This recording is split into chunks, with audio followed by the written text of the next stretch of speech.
7th Max Third Term Chapter 3 Algebra Exercise 3.2 first sum பார்க்கலாம். First sum என்ன sum கொடுத்துருக்காங்கன்னா நம்மளுக்கு given that x greater than or equal to y fill in the blank with suitable inequality sign. சரிங்களா? first sumல நமக்கு இங்கே condition என்ன கொடுத்துருக்காங்க, x greater than y, அதாவது x வந்து y-ஐ விட பெருசாக இருக்கும் இல்லைன்னா ஈக்குவலாகவும் இருக்கும் அப்படின்ற கண்டிஷன் கொடுத்துருக்காங்க. நம்மளுக்கு ஃபர்ஸ்ட் சம் என்ன கொடுத்துருக்காங்கன்னா y ஃபுல் பாக்ஸ் கொடுத்துருக்காங்க x. நம்மளுக்கு வந்து கண்டிஷன் இருந்து x தான் பிக் நம்பர். அப்போது நம்ம ஓப்பன் இந்த பக்கம் இருக்கிற மாதிரி பார்க்கணும். அப்போது இதுதான் சரியானது, ஏன்னா ஈக்குவலாக இருக்கும், அதனால் ஈக்குவல் சைனும் நம்ம போட்டுக்கலாம். X Y less than or equal to X. இப்போ இதே மாதிரி இங்கே X greater than or equal to Y, இங்கே Y less than or equal to X. ஏன்னா எக்ஸ் தான் பெருசாகவும் இருக்கும் ஈக்குவலாக இருக்கும். அப்போ இந்த கண்டிஷன் சாட்டிஸ்ஃபேக்ஷன் ஆகுது. சரிங்களா? அடுத்தது செகண்ட் சம் என்னென்னா எக்ஸ் ப்ளஸ் 6 பாக்ஸ் கொடுத்துருக்காங்க. இங்கே ஒய் ப்ளஸ் 6, இங்கே என்ன ஈக்குவாலிட்டி வரும், இங்கே எக்ஸு கூட ஒரு 6 ஆட் பண்ணியிருக்காங்க, ஒய் கூட ஒரு 6 ஆட் பண்ணியிருக்காங்க. சரிங்களா? இதே மாதிரி தான் எக்ஸ் கிரேட்டர் தென் எக்ஸ்னால் இங்கே ஒரு 6 ஆட் பண்ணாலும் இதே கண்டிஷன் நம்மளுக்கு மாறப்போகுது இல்லையா, சேம் நம்பர் தான் நம்மளுக்கு ஆட் பண்ணியிருக்காங்க, எக்ஸ் ப்ளஸ் 6 ஒய் ப்ளஸ் 6. இப்போ நம்மளுக்கு இங்கே வந்து கண்டிஷன் இது எக்ஸ் கிரேட்டர் தென் ஒய். அப்போது இங்கே X greater than x plus x greater than or equal y plus x. அதே கண்டிஷன் எக்ஸ் தான் பெருசு, ஏன்னா ரெண்டு பக்கமும் 6 ஆட் பண்ணியிருக்காங்க. அப்போ எக்ஸ் தான் நம்மளுக்கு கிரேட்டர் தென் ஆட் போட்டு எக்ஸ். அடுத்தது தேர்ட் சம் என்ன கொடுத்துருக்காங்கன்னா எக்ஸ் ஸ்கொயர். தேர்ட் சம் நம்மளுக்கு என்ன கொடுத்துருக்காங்கன்னா எக்ஸ் ஸ்கொயர் பாக்ஸ் கொடுத்துட்டு எக்ஸ் ஒய். இப்போ கண்டிஷன் நம்மளுக்கு என்னது, X greater than or equal to Y. இப்போ நம்ம எக்ஸ் ஸ்கொயர்னா எக்ஸ் இன்ட்டு எக்ஸ் பாக்ஸ் போட்டுக்கிறேன், X Y X into Y. அப்போ இங்கே ஒரு எக்ஸ் இங்கே ஒரு எக்ஸ் கேன்சல் ஆகிடுது. அப்போ எக்ஸ் ஒய். அப்போ இங்கே கண்டிஷன் இது X greater than or equal to Y. அப்போ இங்கே பாக்ஸில் என்ன வரும்னா X greater than or equal to Y. அப்போ X square greater than or equal to answer வந்து எக்ஸ் ஒய். சரிங்களா? இந்த கண்டிஷன் சாட்டிஸ்ஃபை இருந்தால் ஏன்னா நம்மளுக்கு கொடுத்துருக்காங்க X greater than or equal to ஒய்னு கொடுத்துருக்காங்க. அப்போ இந்த கண்டிஷன் சாட்டிஸ்ஃபேக்ஷன் ஆகிடும், ஏன்னா எக்ஸ் இன்ட்டு எக்ஸ் ரெண்டு டைம் இருக்குது, இங்கே எக்ஸ் ஒய் இருக்குது, இங்கே எக்ஸ் இங்கே கேன்சல் ஆனால் திருப்பி எக்ஸ் ஒய் வந்தது, இங்கே எக்ஸ் தான் நம்மளுக்கு பெருசு. சரிங்களா? அடுத்தது ஃபோர்த்து சம் என்ன கொடுத்துருக்காங்கன்னா minus x y minus y square. இப்போ இந்த ஃபோர்த்து சம் பார்க்க முடியும். ஒரு நம்பரில் உங்களுக்கு ஒரு எக்ஸாம்பிள் சொல்லித்தரேன். இப்போது 2 less than or equal to 3, 2-ஐ விட பெரிய நம்பர். இப்போ நாம் இதை கூட ஒரு 2-ஐ மல்டிப்ளை பண்ணிக்கிறோம், 2 இன்ட்டு 2 இன்ட்டு 3 இன்ட்டு 2. இப்போ 2 2s are 4 less than 2 3s are 6. இப்போ அதே மாதிரி 2 கூட ஒரு மைனஸ் 2-ஐ மல்டிப்ளை பண்ணுறோம், 2 2. அடுத்தது சைன் போடுறது பார்த்தீங்கன்னா இங்கே கூட 3 கூட ஒரு மைனஸ் 2-ஐ மல்டிப்ளை பண்ணுறோம், இங்கே என்ன வரும் -4, இங்கே -6. சரிங்களா? இப்போ இதில் எது பிக் நம்பர் பார்த்தீங்கன்னா மைனஸ் சைனில் நம்மளுக்கு ரிவர்ஸாக வரும். சரிங்களா? அப்போது -4 தான் நம்மளுக்கு பிக் நம்பர்.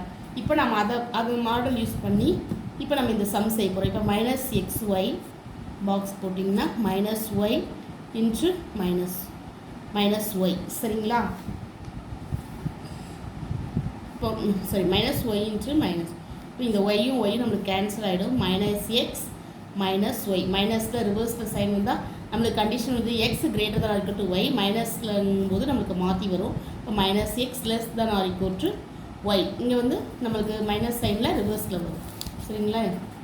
அடுத்தது ஃபிஃப்த்து சம் என்ன பண்ணணும், ஃபிஃப்த்து சம் நம்மளுக்கு எக்ஸ் மைனஸ் ஒய். இங்கே பாக்ஸ் கொடுத்து இங்கே 0ன்னு கொடுத்துருக்காங்க. ஆக்சுவலாக சம்மில் என்ன கொடுத்துருக்காங்க, condition X greater than or equal to ஒய்னு கொடுத்துருக்காங்க, எக்ஸ் மைனஸ்னு கொடுத்துருக்காங்களா. இப்போது இந்த பக்கம் ஒரு ஒய்யை சேர்த்துருக்காங்க, இந்த பக்கம் ஒரு ஒய்யை சேர்த்துருக்காங்க.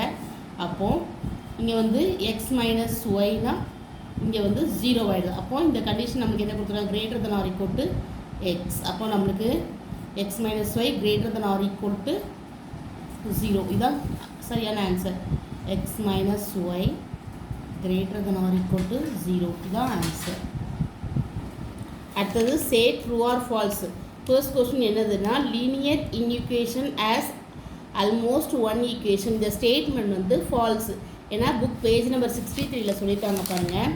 எ linear equation may have many solution. அங்கே ஒன்றே ஒரு சொல்யூஷன் இல்லை, லீனியர் ஈக்குவேஷனுக்கு மெனி சொல்யூஷன் இருக்குது. அப்போ அது வந்து ஃபால்ஸான ஸ்டேட்மெண்ட். அதனால் நம்ம ஃபால்ஸ் போட்டுக்கிறோம். அடுத்த சம் என்னென்னா when x is an integer the solution for x less than or equal to 0 or -1 -2. இப்போ இந்த செகண்ட் சம் பார்த்தீங்கன்னா கண்டிஷன் என்ன கொடுத்துருக்காங்கன்னா x less than or equal to 0 கொடுத்துருக்காங்க.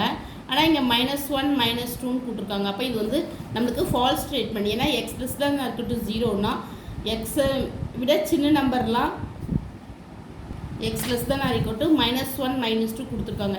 இங்கே 0வும் வரணும். ஏன்னா equal X equal less than or ஈக்குவல்னு இருக்குது. அப்போ 0 -1 -2 அப்படி வந்தால் தான் சரியான ஆன்சராக இருக்கும்.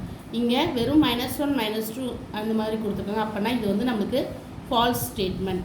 அடுத்த third question and in equation -3 less than -1 where x is an integer cannot be represented in the number line. அதாவது in equation என்ன கொடுத்துருக்காங்கன்னா நம்மளுக்கு -3 less than x less than -1. -3 விட பெரிய நம்பர், -1 சின்ன நம்பர் என்னது -2. அப்போது இங்கே என்ன கொடுத்துருக்காங்கன்னா எக்ஸ் வந்து ஒரு இன்டிஜர்னு சொல்லியிருக்காங்க. cannot be represented in the number line. Number லைனில் அதை குறிக்க முடியாதுன்னு சொல்லியிருக்காங்க. ஆனால் குறிக்கலாம். ஏன்னா -3க்கும் -1க்கு எல்லாம் -2 இருக்குது. அது நம்பர் லைனில் நமக்கு குறிக்கலாம், ரீப்ரசன்ட் பண்ணலாம். அதனால் இதுவும் ஃபால்ஸ் ஸ்டேட்மெண்ட். அடுத்தது X less than -y can be written as -y less than x. இதுவும் ஃபால்ஸ் ஸ்டேட்மெண்ட். ஏன்னா எக்ஸ் லெஸ் தேன் -yன்னு கொடுத்துருக்காங்க. அதை எப்படி நம்ம -y தான் நம்மளுக்கு பெரிய இங்கே கொடுத்துருக்காங்க, அதை மாற்றி இப்படி எழுத முடியாது. இது வந்து ஃபால்ஸ் ஸ்டேட்மெண்ட். சரிங்களா? இந்த மாதிரி எதுனா y லெஸ் தென் எக்ஸ்னா எக்ஸ் இங்கே வந்து -y பெரிய நம்பர்னு கொடுத்துருக்காங்க. இந்த மாதிரி மாற்றி எழுதுனா எக்ஸ் தான் பெரிய நம்பர் மாதிரி வரும், பெரிய நம்பர் வரும். சரிங்களா? அப்போ இது வந்து நம்மளுக்கு ஃபால்ஸ் ஸ்டேட்மெண்ட். ஃபோர்த்து ஸ்டேட்மெண்ட்டும் false statement. Thank you. Please subscribe my channel.